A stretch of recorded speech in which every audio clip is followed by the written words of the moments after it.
এই লটের দাম কত? ইয়ামা R15B4 Indian version BS7 matte black colour বাইকটি, এই লটের দাম কত চলতেছে সেটা আজকের ভিডিওতে আপডেট ইনফরমেশন দিয়ে দিব। আজকের ভিডিওটি প্রথম থেকে শেষ পর্যন্ত ধৈর্য সহকারে দেখতে হবে, তাহলে বুঝতে পারবেন। চলুন কথা না বাড়িয়ে ভিডিওর মূল টপিকে যাই। আসসালামু আলাইকুম guys, it's me Arman Sarwar. আজকের ভিডিওতে কোন ব্র্যান্ডের বাইকের সম্পর্কে কথা বলতে যাচ্ছি অলরেডি থাম্বনেল বা টাইটেল দেখে বুঝিয়ে গেছেন নতুন করে কি বলবো। তবে এখনো পর্যন্ত যারা আরমান সারোয়ার ইউটিউব চ্যানেলটি সাবস্ক্রাইব করেন নাই তারা অবশ্যই আরমান সারোয়ার ইউটিউব চ্যানেলটি সাবস্ক্রাইব করে ফেলবেন, যেন পরবর্তী আপডেট নোটিফিকেশন পেয়ে যান।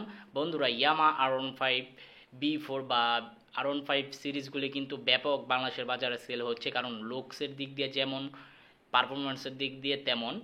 আর মানুষ এখন টাকার চিন্তা করে না, স্পোর্টস বাইক এবং ব্র্যান্ড নিউ বাইক ক্রয় করে অনেকেই, অনেকে জায়গা জমি বিক্রি করেও বাইক কিনে। তো এটা হচ্ছে যার যার ব্যক্তিগত ব্যাপার। বাট বর্তমানে ইন্ডিয়ান R15B4 BS7 বাইকের দাম চলতেছে 5,50,000 টাকা আস্কিং প্রাইস। সারা বাংলাদেশ আনঅফিসিয়াল শোরুমে আপনার এই প্রাইস চলতেছে। আপনারা অবশ্যই 5-6টি শোরুম যাচাই বাছাই করবেন, বিকজ 5-6টি শোরুম যাচাই বাছাই করলে বুঝতে পারবেন কোন শোরুম থেকে বাইকটি ক্রয় করা আপনার জন্য ভালো হবে। আর তখন আপনি সঠিক সিদ্ধান্ত নিতে পারবেন যে আমার এই শোরুম থেকে বাইক ক্রয় করতে হবে।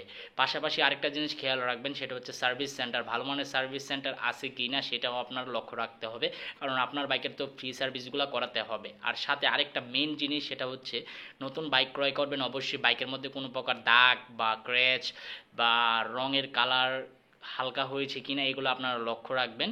এগুলো লক্ষ্য রেখে তারপর বাইক ক্রয় করবেন, এবং কোনো কিছু ভাঙা আছে কিনা সেটা আপনারা দেখবেন। অনেক সময় কিন্তু সিটের কভার কিন্তু কেটে যায়, তখন কিন্তু আপনার ডুপ্লিকেট সিটের কভার লাগানো হয়। আর অথেন্টিক সিটের কভার কিন্তু আপনি দেখলেই বুঝবেন। এগুলা লক্ষ্য রেখে বা যাচাই বাছাই করে তারপরে বাইক ক্রয় করবেন। এই ছিল আজকের ভিডিওর আপডেট ইনফরমেশন, এবং আল্লাহ হাফেজ।